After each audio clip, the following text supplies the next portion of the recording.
पूरी दुनिया प्रश्नों और उनके उत्तरों से चलती है। कभी मनुष्य प्रश्न करता है तो कभी समय। कभी प्रश्न छोटे होते हैं और कभी इतने बड़े कि उनका उत्तर पूरे युगों का ज्ञान समेटे होता है।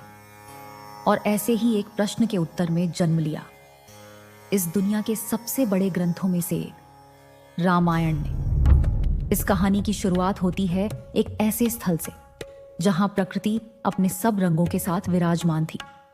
नदी के किनारे छाया से भरे वृक्षों के बीच पक्षी मधुर स्वर में गीत गा रहे थे। उसी प्रकृति के बीच एक कुटिया थी जिसमें बैठकर ऋषि वाल्मीकि अपने ध्यान में लीन, शब्द से परे मन के समुद्र में शांति की लहरों पर तैरते हुए।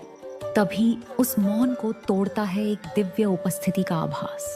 आसमान से जैसे प्रकाश की एक रेखा उतर रही हो और उस रोशनी के बीच प्रकट हुए महाहर्षि नारद। वे जो लोकांतर की यात्रा करते हैं, वे जो देवों, असुरों और ऋषियों के द्वार तक जा चुके हैं, वे जो सब ज्ञान के सागर हैं लेकिन फिर भी अपने वीणा के सुरों से सदा आनंद वितरित करते हैं।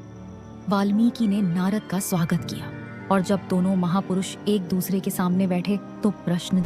महर्षि, एक प्रश्न है मेरे मन में जो मुझे व्याकुल कर रहा है। क्या इस पृथ्वी पर कोई ऐसा मनुष्य है जो निर्दोष हो, जो सत्य और धर्म का पालन करता हो, जो दयालु हो, बलवान हो, सभी गुणों से युक्त हो, जो अपने जीवन के हर कदम पर मर्यादा का पालन करे? कुछ पल के लिए नारद मुस्कुराए, जैसे उनके मन में युगों पुरानी यादें लौट आई हों, और फिर उन्होंने बस एक नाम लिया।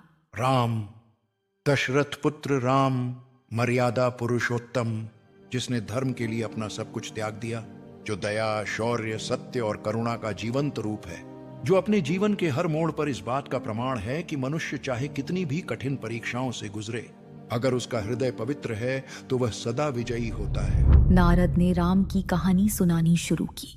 एक ऐसी कहानी जो केवल घटनाओं का वर्णन नहीं थी, बल्कि एक ऐसा दर्पण थी जिसमें मानव जीवन के सब रंग दिखते थे। प्रेम, त्याग, दोस्ती, न्याय और धर्म। उस प्रश्न के उत्तर में एक कथा जागी। कथा काव्य बन गई।